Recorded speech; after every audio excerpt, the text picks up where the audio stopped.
Welcome to Home's Room. Just like Homeroom, we start off our day getting together with our homies, swapping stories, even a little kiss and tell action. This podcast contains language not suitable for younger listeners, topics about sex and mental health.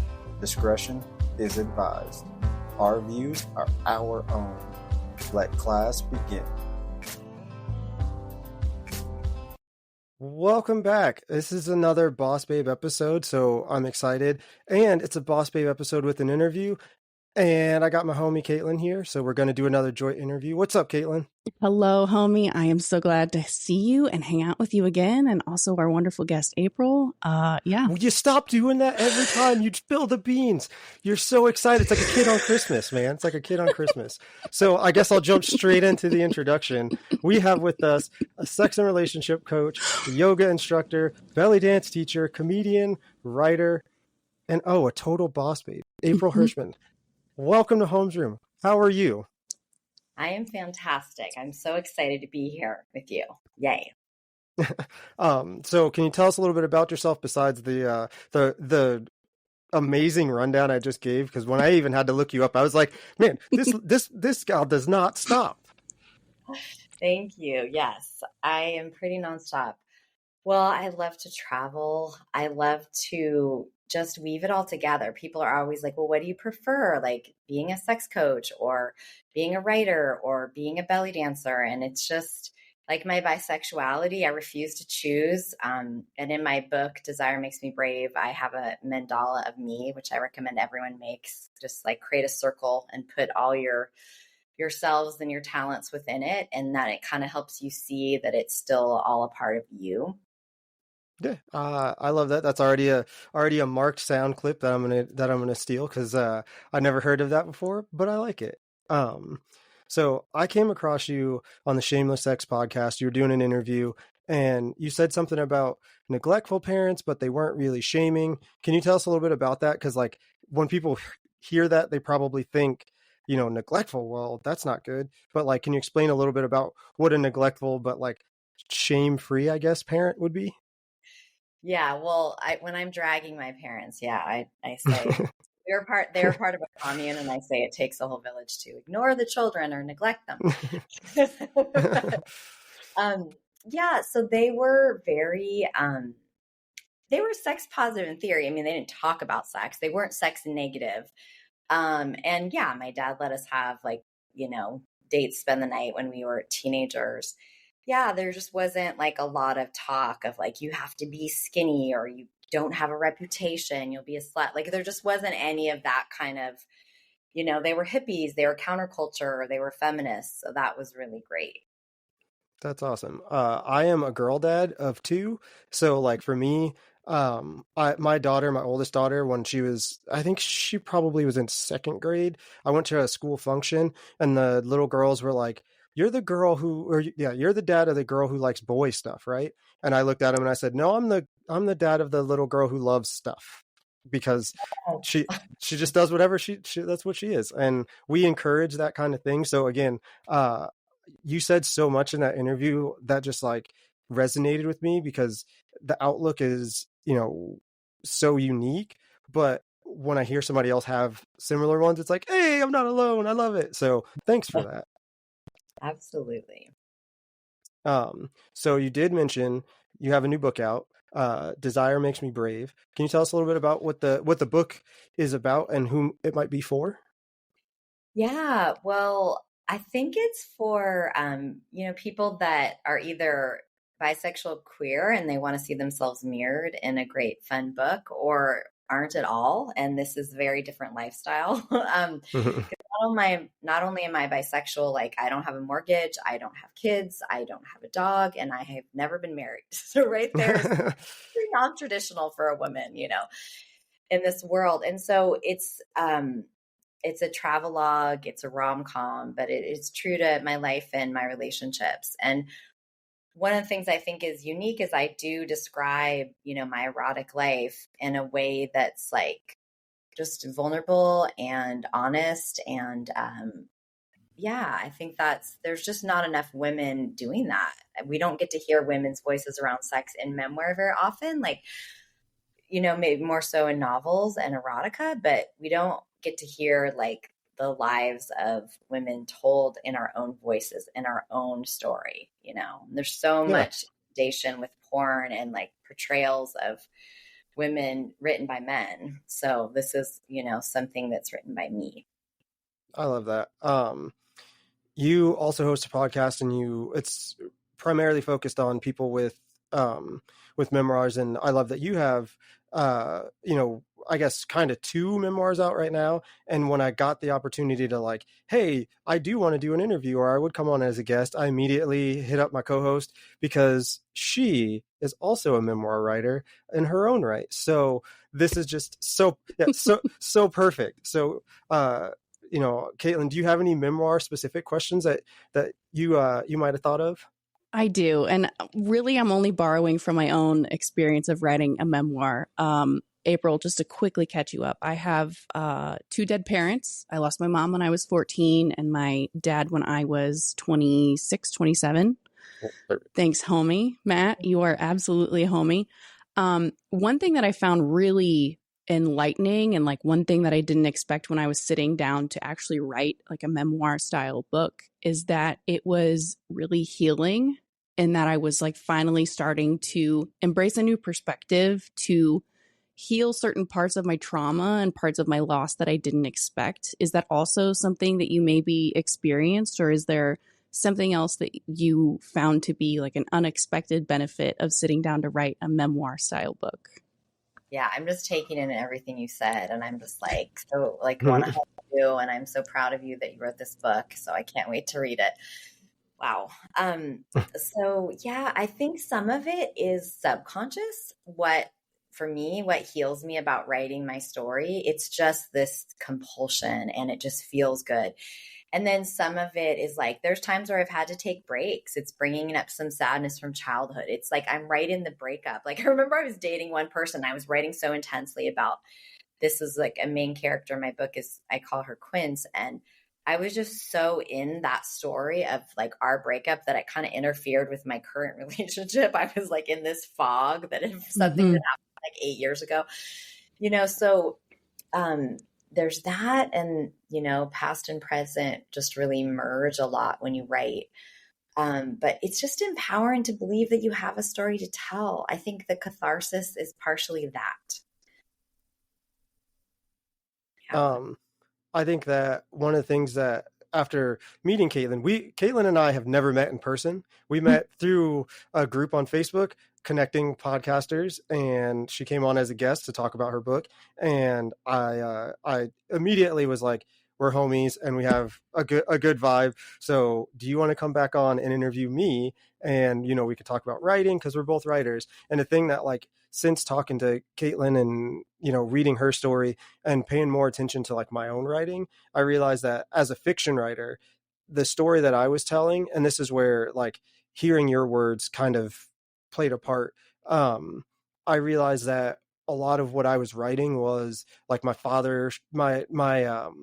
fatherly wound, I guess, if you will.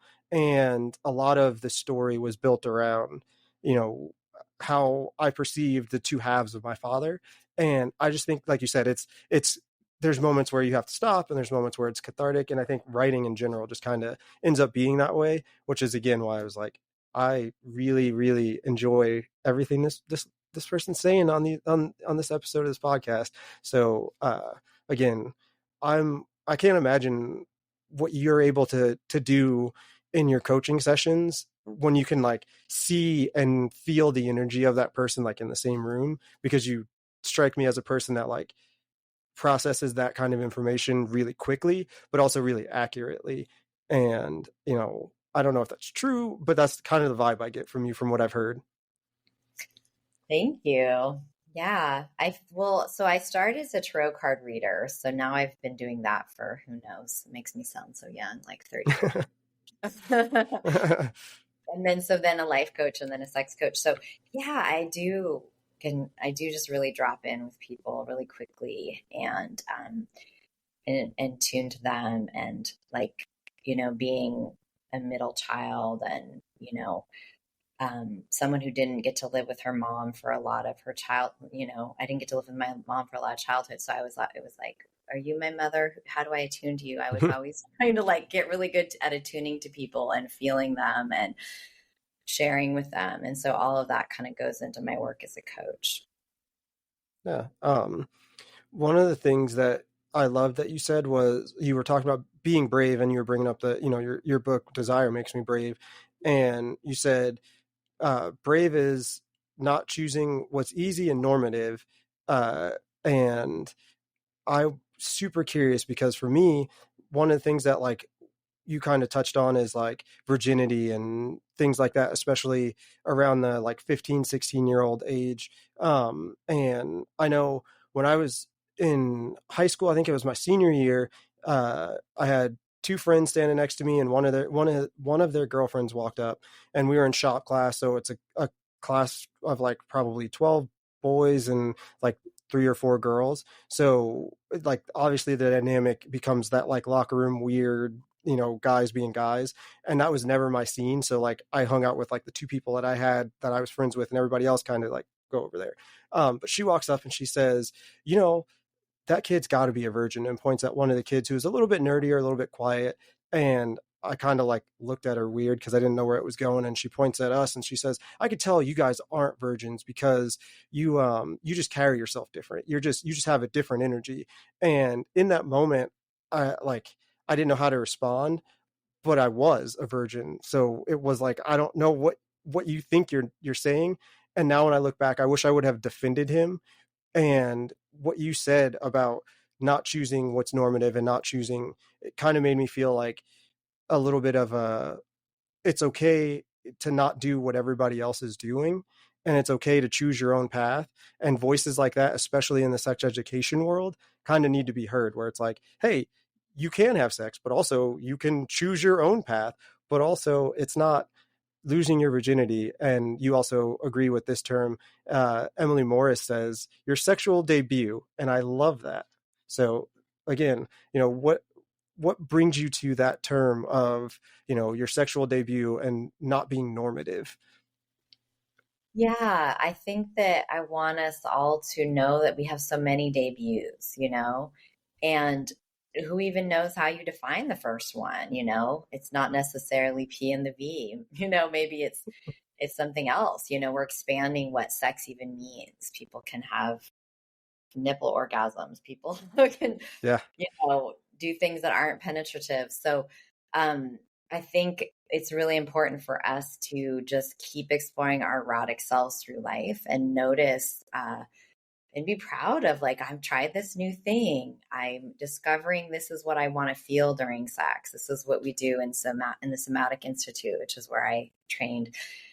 And it's talked about like your core desires, like just like the 2 of you, like when you have a lover, do they ask you, hey, babe, how do you want to feel? Do you want to, what's the feeling you want to have? Like, we don't usually have that language. And that can be another way we like have our sexual debuts and shed our erotic virginity, is like through like, what do we want to feel during sex? Not just the act that we're going to do. Yeah. I just hit the mark button because that was another like amazing nugget. So thanks for that. While I'm processing that, do you have any questions, Kate? 100%. April, first and foremost, thank you for being here. I also want to make sure that I give my homie Matt a shout out, because he continuously through these joint interviews introduces me to people and perspectives that I never would have been introduced to otherwise. We've hit it on a couple prior podcast episodes, but I was born and raised in the Bible Belt, where I was like indoctrinated in this belief and this mentality in high school that modest is hottest, that Wow. you are not an upstanding woman of character and integrity unless you save yourself for marriage. So I've had to like deconstruct myself from a lot of those mentalities and beliefs about myself and sexuality and just, engaging in sexual acts regardless. But one thing that when I was looking at your website and looking at your social media, there was one part of your coaching platform that I was really interested in specifically asking you about more. And that is that you have this platform of being a breakup coach. And first and foremost, those are two words that I have never seen put together ever at all. You talk about conscious uncoupling and just trying to guide people through huge transitions in lives, but specific to breakups. First and foremost, thank you for your service. Emphasis on the serve, part of the service. I have other past breakups. I've been with my husband now for over a decade, but there are other past breakups and toxic partners that I've been with where I'm like, oh my gosh, I would have really loved a breakup coach going through that. So specifically, April, I would want to ask you, at what point did that become something that you were very passionate about sharing a perspective about and like guiding other people through? And does that come from you not having a breakup coach in the past? Yeah, so I was having a really bad breakup and I was crying and upset, and I stumbled into my local San Francisco library and I saw this book on the shelf and it said, it's called a breakup because it's broken, which is like kind of condescending actually. But I was so desperate. I took it home and I started pouring through it, and it was totally heterosexual, heteronormative. And so much of the advice was like, chin up, pretty lady. You're going to find that handsome husband. You just have to, and it just was so insulting to me. And I felt completely erased as a queer bisexual woman. And so that just like I tucked that away, and then years kind of went by, and I have had a lot of breakups, but I've had a lot of great sex and great relationships too. And so I wrote, my first book is a self-help book, Best Breakup Ever. And that was a way for me to think, okay, what did I want? I wanted the book to not be sad in and of itself. Like, I love Pima Chodron, like when things fall apart, but it's sad. It's so sad. Mm-hmm. So I open it up and I'm like, you're sad. This is depressing. I'm depressed. Who's going to get me out of this hole? So it's like, so her book is so poignant, but so mine has like recipes, that has jokes, like it doesn't ever shy away from, it's really hard to divorce and break up and to lose someone, but it's also tries to provide enough levity so that you can come back to this book and feel like there's a friend there holding your hand, just being like, I want to support you. What are some perspectives that you think are like widely had about breakups that you wish were maybe a little bit different? Well, I think people need more support, way more support, and also it's like someone could get married, and they're married for 3 years, but it's a marriage. So they like get all this attention and letters and casseroles and flowers and whatever people do these days. I don't know, text messages, but it's just like you're in a queer relationship and you didn't get married and it's been like 7 years, but like, well, you weren't married, you don't have you're not divorcing, so those people don't get as much attention. So I think people need a lot of more sensitivity and attention, and it takes a while to get over it. So not just be like, I've had people tell me that they had people in their lives going, aren't you over that yet? Like, aren't you over that breakup? You're over when you're over, or probably never for many of them, So there's that, I think that people, still need that support. Yeah. Yeah. As somebody that has lost two parents unexpectedly, both in different traumatic ways, I have a more broad understanding of grief in general. So like immediately when you were just now saying like, people saying like, aren't you over this already? Grief is the definition of going through a massive transition of your definition of normal being completely disrupted and you having to refigure that out. I think there's 100% I agree with you. And that's also one thing that like, even with breakups or, massive, like getting fired from a job or walking away from a career, like there are these huge, broad definitions of grief and loss and like these massive transitions where I've gone through several of those transitions and wish that I would have had more support. So I really appreciate your platform and like what you're doing as a coach, because that's yet again another huge transition that I really don't see people offering like too much like coaching specific content or, training or whatever and support. But yeah, I think grief is very broad in general, and it's not something that like you have to do or experience to fit into like a set definition of it to experience it. But yeah, I think everybody always needs more support while they're going through huge life transitions and unexpected transitions where you're trying to figure out what your new definition of normal is, regardless as to what brought you there. Yeah. Yeah, absolutely. So switching gears from like the breakup to, I guess, a way to stop a breakup from happening. You said we're all impossible to please, but we deserve to be pleased anyway. And like, damn, what a quote that was. So like, can you talk through a little bit of, how you break free from that mindset of I'm impossible to please, so I don't deserve, and start thinking more in the lines of I'm impossible to please, but I do deserve? Yeah, I think it's really doing the work, with a coach or journaling or reading blogs and responding to them of just like, what do I want? And how can I express that unapologetically? Some people, have kinks or fetishes that are quite unusual to other people, and that's okay. Or some people just want to be cuddled, and that's okay. So I think so much of it is first knowing yourself and then talking about that with your partner and hearing what they want. And another thing I like people to do with their partners is to try to celebrate what they're sharing. So your partner might be like, I really want to start going to orgies. And instead of going, oh my God, I can't do that, they're going to leave me, I have to shame you out of this idea. Otherwise, everything's going to fall apart because I'm never going to freaking do that. Instead of having that response, when your partner says, I really want to start going to orgies, you can be like, it's so cool to know that turns you on. I'm learning about you. Okay, let's talk about that. What would that look like?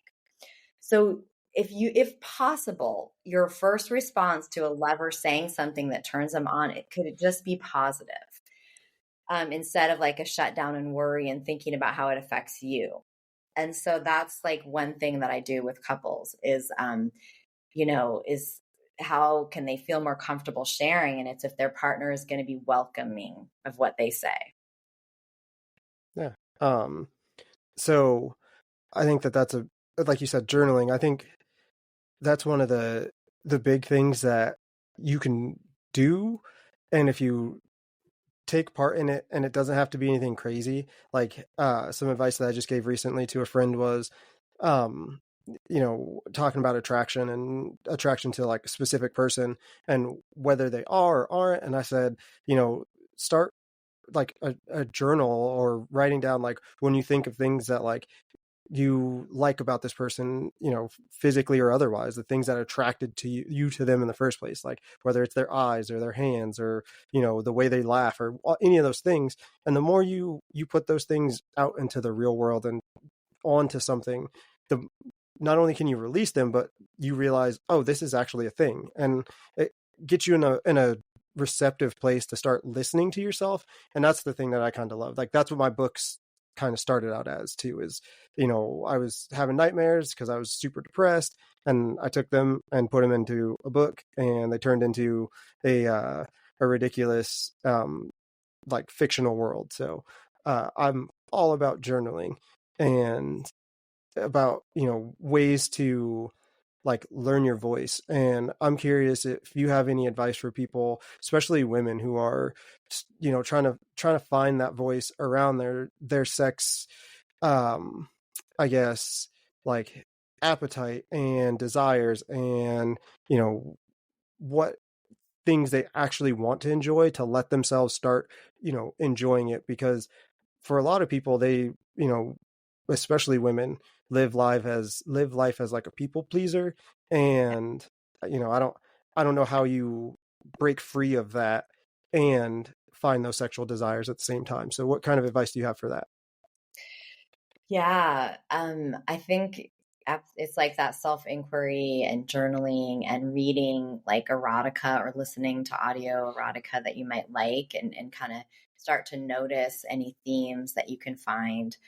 And why is a certain thing turn you on? Why does a certain person, why does a certain porn, why is a certain book, to start seeing that and like starting to articulate how you like to be touched.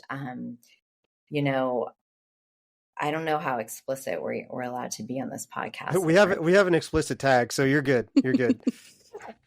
Yeah, it's like when I, sometimes, when I want my pussy to be touched in a certain way, I tell my partner, I'm like, you need to quiet down. You need to hear her rhythm. You need to feel it, So like with so much of our body, like, well, like have a relationship with my breast and my arm, like slow down, listen, smell me, like, brush my hair. Like, I think women need to come out more with like things that we like and stop trying to play to our audience and edit ourselves. Like, oh, this isn't going to be hot. Like, I remember, right? I remember the first time I started like touching myself during penetration. It felt like totally, and I, I'm older than you guys, so grew up in a more less aware time. But I just thought, oh, he's going to freak out. Like that, my male partner's going to freak out because he's going to be like, "What are you doing? This is weird," And it's just like it took a process to just do that. So I think we need to stop editing what's feeling. We need to stop editing and enduring and start going,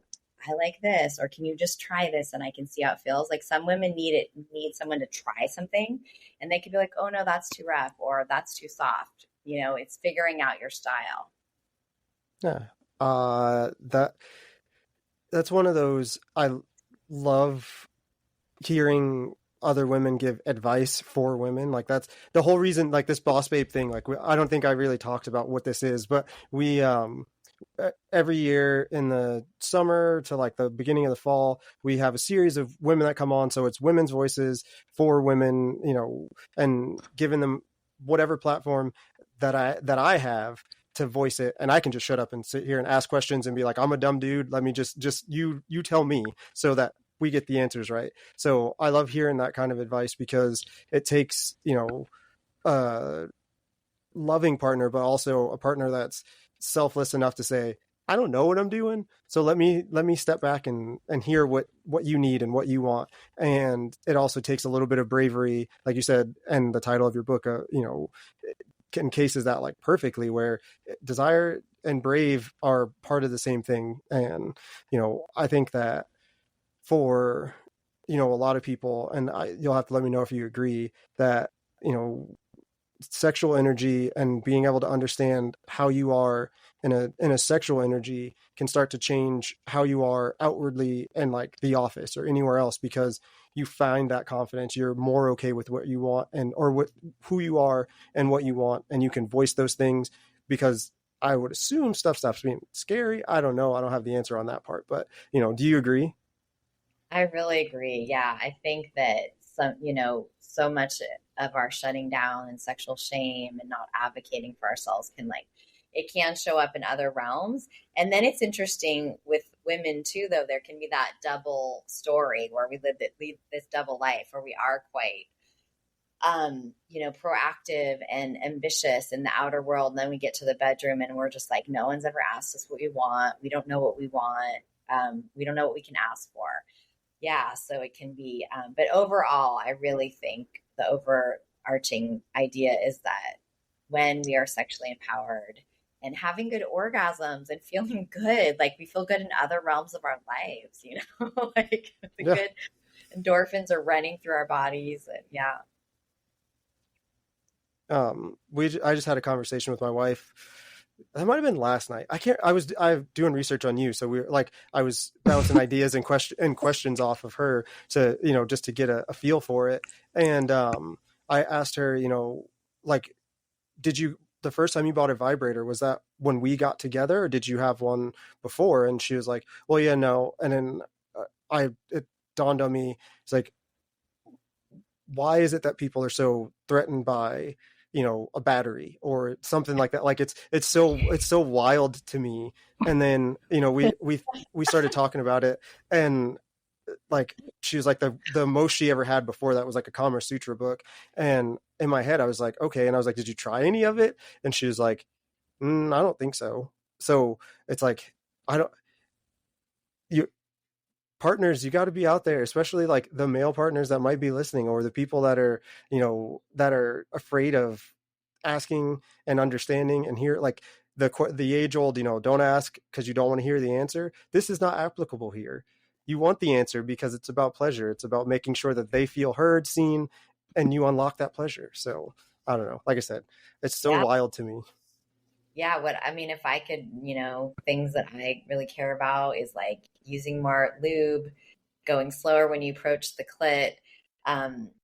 Just those are two really important things. And yeah, and like anything that you bring in is an enhancement. It's not taking away from what your partner can already offer. It's an enhancement, Absolutely. Like you go to get your taco, you want to put all the toppings on it, right? It doesn't mean you didn't like the taco. Yeah. I mean, I don't know. Like I said, it's always been crazy to me. So when I hear, other people that have like open and honest, like contrarian thinking, it's always like, okay, like I know for me, growing up, my parents I was like the third child. I was the youngest. By the time they got to me, my oldest sister was not a troublemaker, but she was the oldest, so she did everything first. So if somebody was gonna get in trouble, it was gonna be her. My middle sister was like a straight A student, didn't get in trouble for anything. And by the time they got to me, I was the youngest. They had their careers. My sisters were, almost out of the house, if not already out of the house. So they were just like, just don't burn anything down. So I got to just be myself, and I like learn. And I remember, thinking about how different the world could be if XYZ happened, and I could follow that thought and then go impart that, like that thinking on how I went out into the world. So, for you, bringing books that kind of are humorous, that's what we try and do here. We try and have funny moments, and that softness helps break it up. And we try and have moments of like education, but in a real way, like a real, like, no bullshit, this is what it is. And I think that what you're doing and what you're capable to put out in the world is why you're a boss babe. So again, thanks for being here for that. But I, like she said earlier, Caitlin's always the more conservative one. So her cheeks haven't turned quite as red this time. So I'm gonna pitch it to you, Caitlin. What other questions do you have? First and foremost, Jesus H, I love it. Again, revisiting, there have been like past interviews, maybe I'm just desensitized to it, but Midwestern, Bible Belt, all of these things, sometimes Matt doesn't like give me his interview questions beforehand, and I'm just like, oh, okay, this is what we're talking about, which I'm so here for. That's like part of the experience of being Matt's homie. That's what I did this time. I didn't give you questions. Hanging out with my homie in Holmes' room and all of our other homies that sit here and learn with us. One thing that you specifically talked about earlier in our interview was these versions of sexual awakenings and like coming out as like, sexual beings and all these other things. There's been a huge new season of transition for me and my husband with the fact that we are parents of tiny feral raccoon human children, a 3 and a 2-year-old. And that has just like totally driven us off the rails. So earlier in the interview, you also specifically mentioned putting together a self mandala. What is that? And is that also something that you recommend we do when we're also going through these huge transitions and having to keep in touch with ourselves? It's so easy to lose ourselves to these like responsibilities and these massive transitions. I've multiple times I've been like, I don't even know who I am anymore. I'm so out of tune with my body, my emotional health, my sexual health, So first and foremost, what is a mandala? And when should we be revisiting a mandala after we have created one? Yeah, absolutely. Yeah. So mine is in the beginning of my book. And mandalas are, more ancient Eastern tradition. So I've kind of taken my own form of it, but it's, it's beautiful art and shapes and design within a circle. And so, so mine says like world traveler and comedian and yogi and writer, et cetera, et cetera. So I think it's really important for parents, but I do definitely for moms, to do this. So to remember who you are and who you were and who you want to be, because it is so easy to get put in the back of the theater, just in service, just push to the back. You're just in service. You're just in service. So instead, like taking this time to do this mandala, and we don't have to wait for like New Year's Eve or New Year's Day. We can do it anytime, and just write like what's important about you. You're a writer. These are your interests. These are your, and then just to have it all there, you kind of remember that. And like sometimes we forget our talents, we forget our gifts, we forget what we studied in college. If you have it all there, you can refer back to it. Mine has a spinner on it, which is extra, I realized, but so I take it on my book tour with me and I spin it, and where it lands, like people win prizes. Or when I use it for myself, I spin it and I'm like, okay, I need to focus on writing today, or I need to do yoga. So I absolutely think it would be fun. I love that. I think it's a really great like grounding technique to remember who you are, and also to like keep intact those like core parts of your identity. When I was pregnant with my first child, I was like, okay, yes, 100%. I'm first and foremost dealing with my mom trauma wound, regardless. But I also was very passionate about this concept of like, my career is just as fulfilling to me as anything else in my life. And now that I'm like further down the road of motherhood, like motherhood and my career give me equal validation and a core sense of purpose and identity. And I'm very unapologetic about that. So first and foremost, thank you so much. And kudos and snaps to you. As we said back in my sorority days, like snaps to you, babe, for empowering women to like have these against the grain type of mentalities. But as you're talking about and describing your mandala, I'm trying to like picture mine. It's like half motherhood, half career, and these other parts of myself. Like I told my husband several times through both pregnancies that like just because I hatched a human and I gave birth to a human, like I don't stop being Caitlin. Like I am still me before, and I'm still going to be me after. So I'm very excited to like see your example and maybe sit down and do that for myself. So thank you so much, April. I really appreciate it. That's going to be a thing that I check on to make sure that she does, because we've had this exact conversation where I've asked her, where does Caitlin exist between those two worlds of work and mom? Because I hear the conversation more than anybody else. So I want to make sure that she makes space for herself. So thanks for being an accountable homie, Matt. I really appreciate it. I want to see a picture. Yeah, please. Like your picture of your So one of the big things, if not the biggest thing that I wanted to talk about, and this is where like I as soon as I heard you say this, I was like, okay, I'm sending an email and I'm gonna shoot my shot. But you said the alphabet soup, and I was like, oh, I've never heard of it referred to that way. And then you voiced a term that I had also heard, and I was like, oh, I love that. And it was gender and sexual diversity. And I was just like, man, that's so good, because it, just like neurodiversity, there's different levels of it. And I identify as pan, but I didn't understand that until, I was already 30 and married for almost half of that age. So it just became I don't feel like I have a place anywhere on that, anywhere in those letters, because I'm in a hetero marriage and that's just kind of where it is. But I've always had, the feelings that I've had, I've always seen things the way that I have. And like up until, maybe 10 years ago, 9 years ago, there wasn't really a term for people that were just like, I like everything. I don't know that it matters one way or the other. It's just like this thing in this moment is, what it is. Like, I love the description of, if you're bi, you're this, if you're gay, you're this, but if you're pan, it's just whatever it is that day, whichever way the wind blows. And I was like, yeah, I guess I can identify with that. But it also seemed like it still put everything in a box. And what you suggested does not put things in a box. So can you tell us a little bit about what your interpretation of gender and sexual diversity is?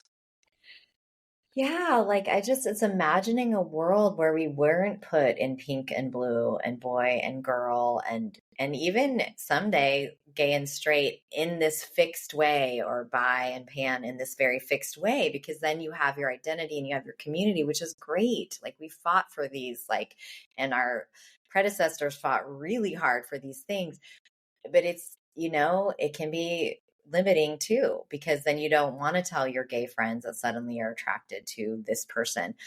And there's also a lot of confusion, like, bisexual people, we are attracted to everyone. We're not like, we're the people who see only men and women and only gay and straight, and we're attracted to them, that's a whole other discussion between pan and bi. But I also always love to share the term mixed orientation relationship, which perhaps even homes, you could go home and tell your wife, I don't know how she's going to feel about that, but that you're in a mixed orientation relationship. So, right, because when I would date a woman, everyone told me that I was in a lesbian relationship, and I was like, okay. And then I date a man, and everyone told me I was in a heterosexual relationship, and I'm like, well, that's definitely not true,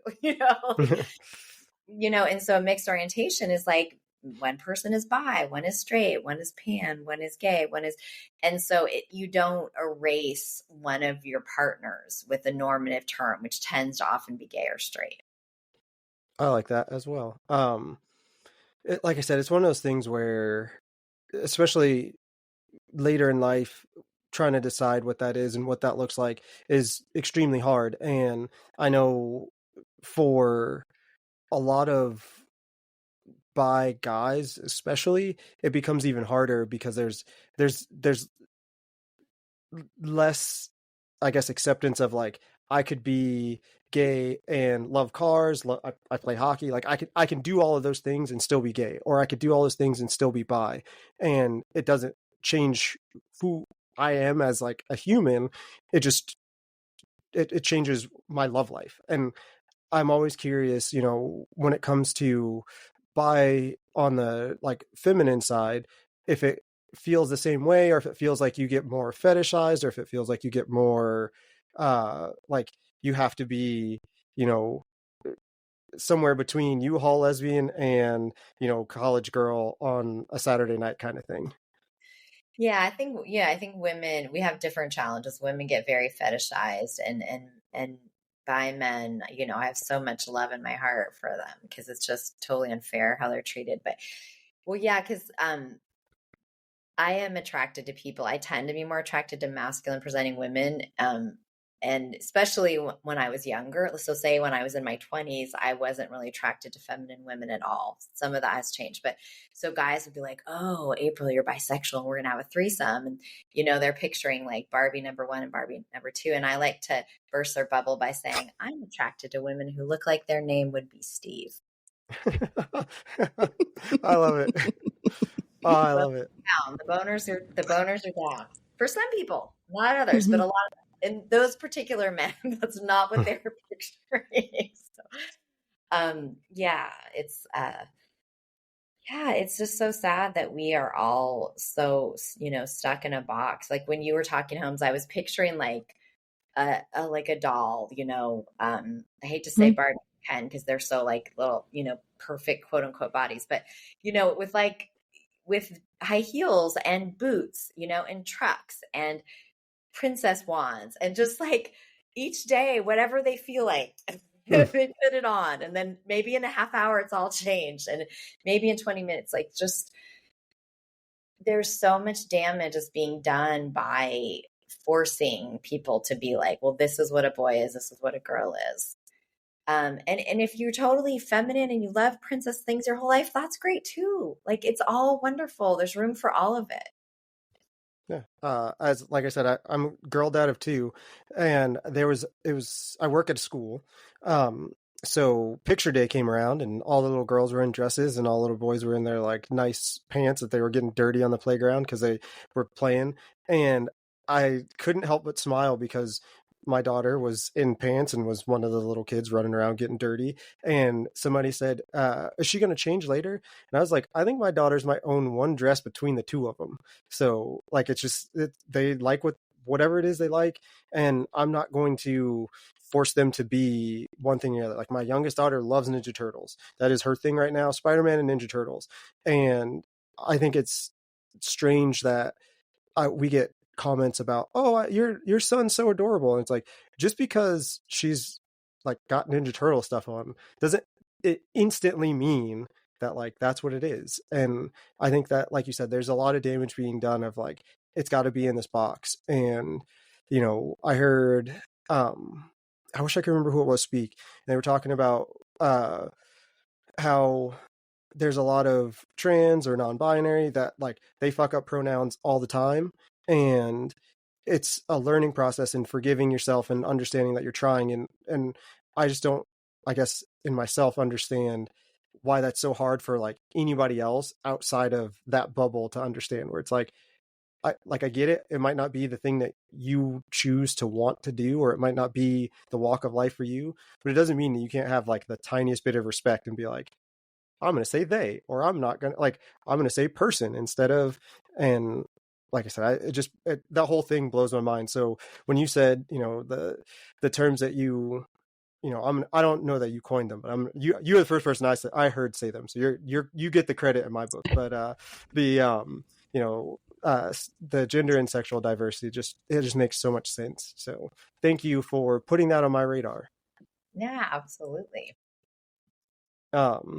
You also put on my radar, there's a pledge out there. Can you tell Caitlin specifically what this pledge is? Because I'm curious as to whether she's capable of not turning red, but also taking the pledge.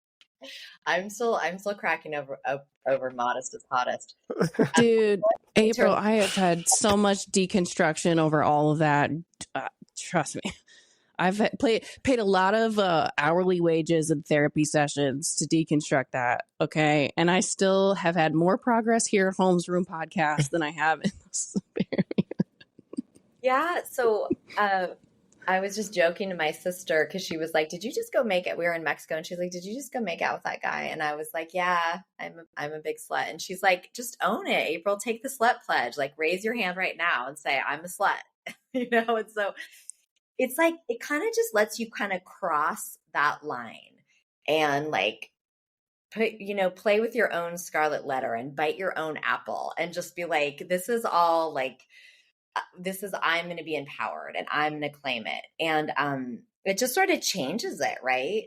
As opposed to like, I'm going to stay this sort of good and virginal, all dressed in white thing. It's just like, I'm just a human. And like, yeah, like if I want to claim the word slut, I can. And I say this on every podcast and I say it to the moon and back. I'm greedy. I'm a greedy bisexual. So not only do I want us to take the slut pledge, I want everyone to come up with 10 more terms about a woman that is just enjoys sex and has a lot of it. Like we don't have that word for a woman who enjoys sex and has a lot of it. We only have slut, whore, everything. So yeah, I think we really need to transform the language, because if we don't have words for it, we can't be that. We have so many words for modesty and slut shaming. And yeah, do you guys, I'm putting you on the spot. You have any ideas for what we can call, sexual? As a parent of a 3-year-old daughter, she is already a bull in a china shop. She is 100% my daughter. Listen, like I have told her, you can start using profanity when you pay taxes. But when I drop F-bombs in front of her, she is policing my language as a 3-year-old. Recently, like literally 2 weeks ago, turned 3 years old. She's like, no, mommy, we don't say that word, So as a strong-willed, loud woman who is also raising a strong-willed, loud woman, I want to genuinely thank you so much, April, for what you're doing, the work that you're putting out there, the barriers that you are smashing down every day with your coaching work. But I do also want to ask you specifically, I mean, I feel like it's been a huge topic of conversation in this interview of like, yes, there's so much progress still to be made. As somebody that is borderline chronically online all the time, I'm also very encouraged by the younger generations. Like I am still defined as a older millennial, But the younger generations, the stigmas that they're smashing, the empowerment that they're taking with their sexuality and their sexual expression, I'm very encouraged by that. I'm also very encouraged in the type of world and language that my daughter's being raised in. Specifically, there was a TikTok that I saw recently where a mom was explaining the concept of coming out to her sons who were younger. And her children were confused by why coming out would even be a big deal in the first place. And by saying that, like, oh, well, you know, some parents don't subscribe to this type of or this definition of living, and they have to have this difficult conversation of, I will or will not allow you to continue to be a person in my life as your parent. First and foremost, props. Oh my God, that mother's doing a great job. Like, the children were genuinely confused. How could you say that to your child? Also, new appreciation, Bible Belt, Modest is Hottest. Anybody that was not straight heterosexual and Bible thumping, completely discounted from the get-go. The sons having a difficult time understanding and conceptualizing like why that would be a big thing in the first place was like a huge, wonderful win. But on top of that, the fact that the content exists and is out there in the internet, hundreds of thousands of likes, hundreds and thousands of comments of like, this is wonderful, this is wholesome. But also as somebody that has now crossed this threshold into parenthood, there is not a thing that my child could do or say that would make me even entertain that as a possibility. I'm like, I don't care if you have a thing for plastic ducks, you know, as long as you do it legally, ethically, and with consent, like, who gives a shit? Like, I'm still going to be your mother. So all this to summarize, I'm so very encouraged by what I'm seeing in the younger generations, and with you specific to like your coaching clientele or your own social media content consumption. Is this also a trend that you are seeing? Are there specific things that you are seeing in the younger generations that you are encouraged by as well? Yeah, I mean, like, my niece will just be like, do you have a boyfriend, a girlfriend, or a they friend? She said that when she was like 7 or something. A they friend? They friend, stuff like that. And I could just go on and on about them. But yeah, they're just being so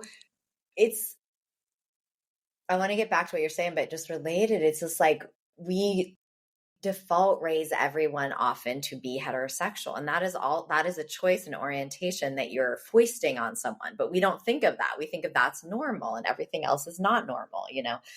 And so it's really just important to keep that language in. I dated a woman and she had 3 brothers who had brought girlfriends home. She brought her girlfriend home.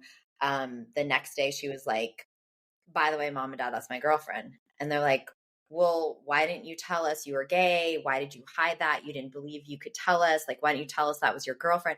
And she was like, my brothers didn't come out to you as straight. Why do I have to come out to you? And I was like, okay, things are changing. Mm-hmm. I was just like, wow, amazing. So yeah. I love that.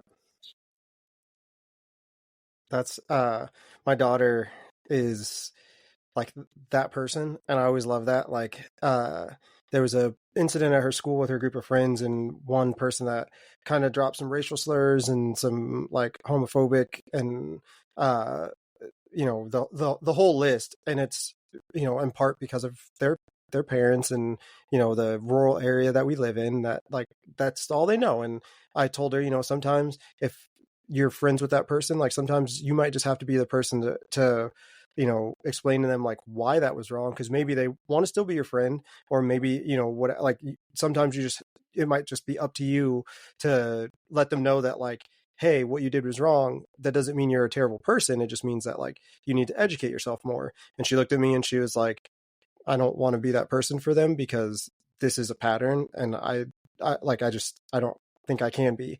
And I thought it was an amazingly brave moment for my daughter to be like, I don't want to be the person to do this for that person, because I don't think they're going to be receptive to it, and I don't want to put myself in that position. But also is the girl that like is championing her, they, them friends and her, rainbow everything, attire sometimes. She wears black or she wears pride stuff. And I always think it's so funny. So, she is so very clearly emotionally intelligent. Good job, Matt. I don't know if I have anything to do with it. Solidarity, Court. We love you, Court. Yeah. But like I said, it becomes people like you that are out there putting this message out and going on podcasts and books and, tours and like all of those things. It's, one more voice that's out there to help us out and to make the world a more accepting place, even if it doesn't seem like you are. And that's always the hard part, is I think for us, especially as podcasters, it's like, well, I said this thing and maybe somebody heard it. Maybe it means something to somebody. We'll never know, because once it's out there, it's out there. But, for me, I heard what you said and it was like, thank you. And Caitlin heard what you said and is also sitting there saying thank you. And that's two opposite ends of a spectrum, being like, you're doing great. So, I don't know if you can tell, we love to be that like supportive, motivational, like, we just want to like hoist you up and be your cheerleader. Go, April. Go, April. Just imagine I'm holding pom-poms. It's fine. Exactly. You guys saying that you researched me, I'm like, oh my God, neglected middle child. I'm like training here. I'm like, what? Yeah. We try and come prepared.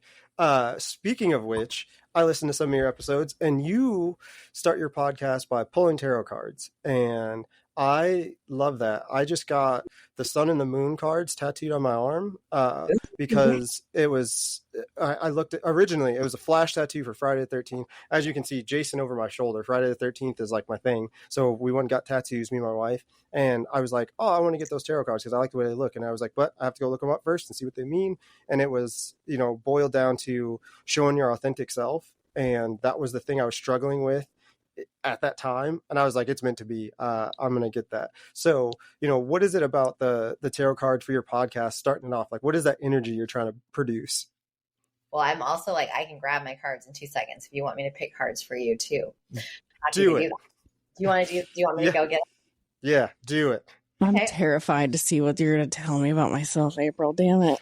See, the thing is, though, Caitlin, you have a tarot card hanging on your wall behind you, don't you? I have. Okay, so this was my grounding tarot card for last year and into this year is temperance. I need to learn temperance. I have a tarot card deck that's hidden on this bookcase behind me. I have a separate tarot card deck that's actually hidden behind this mirror. Okay. That I had like slid out of frame before I joined the call.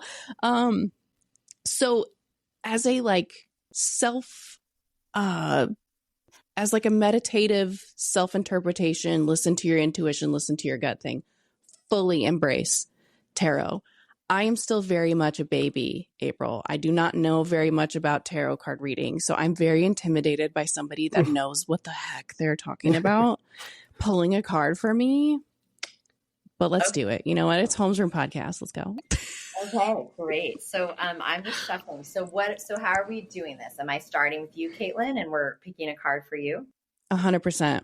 Okay. And so all I need from you is to just think of something you want to focus on. Like, maybe what you wanted, you're saying like, okay, you're a mother and that's a big part of your identity, but you're also wanting to focus on the other parts, like maybe thinking of, what is it? Is it career? Is it travel? Is it spiritual growth? Like it can be anything though. Like what do you want to focus on for the question? And then we'll pick it about that. Okay. My focus on you for my question would be, I'm going through this big transitional phase in my life still where I'm trying to embrace self-help. I'm in marriage counseling actively. I'm in one-on-one therapy actively. I am still trying to determine who I am and be connected with who I am as a person and my personal identity. And I still feel just as lost as if I had not spent thousands of dollars in therapy sessions over the last 2 months, April. So specifically, I would like this tarot card pull to focus on how to find my personal sense of self and maintain it moving forward? I love that question. If that's okay. I don't know if that's allowed as like a focus. Okay, you want to find your personal center, you said? Yes. Or, okay. Mm-hmm.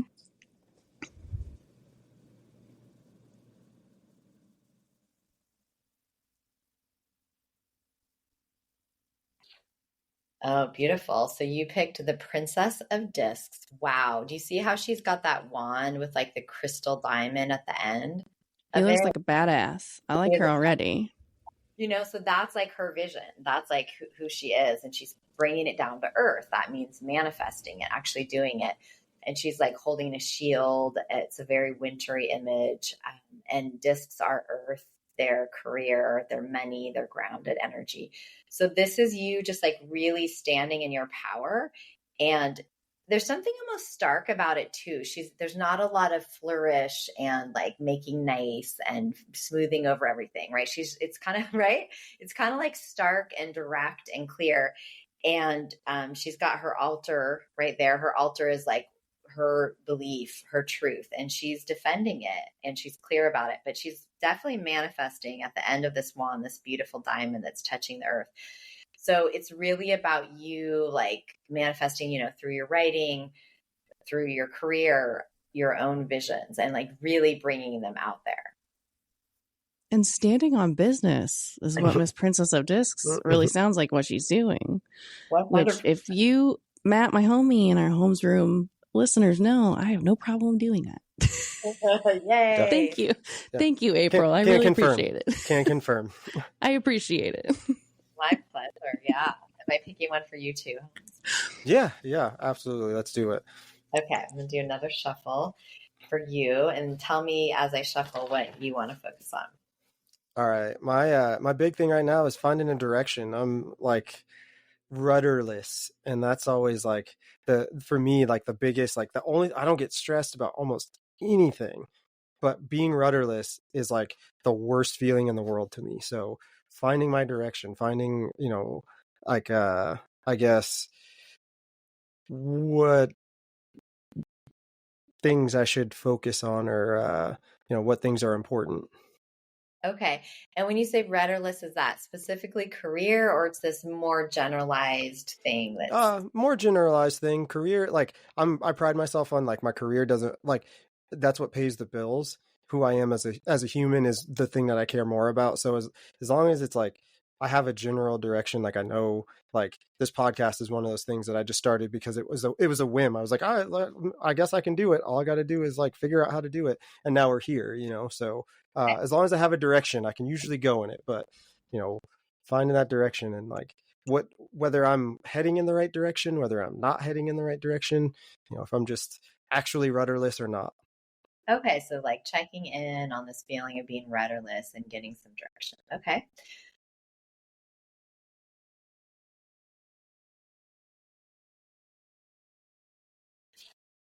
Oh, wow. So you got the Tower. The Tower is a major arcana, and Caitlin's was a personality card, or the court card, they're called. These are major, as the name implies. It has a stronger effect. And I want to mention, too, for all the listeners, that these cards also are applicable to you. You're kind of in our tarot circle now, so there's some things that you need to kind of ground and manifest, like Caitlin. And then for you, so the Tower is change. It's not being afraid of radical change. At the top of the card, you see this eyes open. The Tower is like something that served you at one time now serves by falling. And it's like, but we're like, wait, we don't like things to fall and to be destroyed. It's like if like people built their own house. It was a wedding, and they built their marriage, and they built this beautiful house, and they had it for 40 years, and it was great. And then they're like, we feel now it's been great for 40 years. Now it feels like a prison, and we need to sell it and move to the Bahamas. Great. Right. So that's that time in your life where it's like, it's a little intense letting go of the familiar, but it's really important to not stay stuck and to keep growing. And sometimes that is through this sort of intense letting go. All right. So you couldn't have known this, but part of the reason why I think you might be the third or fourth like sex and relationship coach or something like that because I keep debating whether I want to go into that field or not, because it's a thing that I've been either that or psychology, and I've been like, do I go back to school? Do I not go back to school? And that's definitely been one of the, like you said, radical change. And I instantly was like, well, okay, like here's that moment of, well, so I feel it. Thank you for doing that. My pleasure. Yeah, I'm excited to hear what you choose and how it unfolds. Yeah. So wrapping it up, like I said, we like to do a this or that, and I got a few questions, so you can answer with detail if you want to answer with detail, or you can, quick answer, whatever it is you want to do. You got it? Yeah. All right. So the first one, writing or podcasting? Writing. That's what I figured you would say. That one. That one was the easy one. Breath work or purposeful eye contact? This one's harder. Told you. Eye contact. That's what breath work. I can do it, but it just doesn't ground me the same way. Like eye contact is like I love it. It's my thing. So there's that. All right. And this one is a little bit of fun. Maybe make Caitlin turn a little bit red. Being a bi hero or being a bi crush? Hero. Yeah. I did not think you would go that way. You surprised me. I try and read the guest and like think what they're going to say, and usually I'm like, yeah, I figured you would say that one. So you surprised me. Good on you. Good job. If our listeners wanted to find you, where should they search? What should they look up? Well, I'm April Hirschman and on all the socials. So yeah, on Facebook and Instagram, and my website is aprilhirschman.com. So as long as you can spell my long Jewy name, HIRSCHMAN, you can find me. Well, thank you for being on. Thank you for doing, the extra work on a tarot reading for us and on the spot. That was awesome. Is there anything that you would like to leave our guests with, a little nugget of like April that we'll live with them for the next like 45 minutes to an hour while they're like processing this episode? Yes, to not limit yourself. We have this beautiful, precious life, and we need to take a big bite out of it and enjoy it and be bold and brave. Perfect. We usually end a segment for with Caitlin on like our co-episodes with like, that's what she said. So I'm going to stamp that one. Sorry, Caitlin. That's what she said. That is what she said. This whole episode has been, that is exactly what the fuck April said. Love it. Thanks for listening. Thanks for being here. Bye. Bye. The bell is about to ring. If you want to drop us a voice message or simply ask a question, you can do that by clicking the link in the show notes below. Be sure to leave us a 5-star review. It helps more people find us. Theme music by Kinsey. More music available on Spotify. Remember, every day is a class. Go learn something.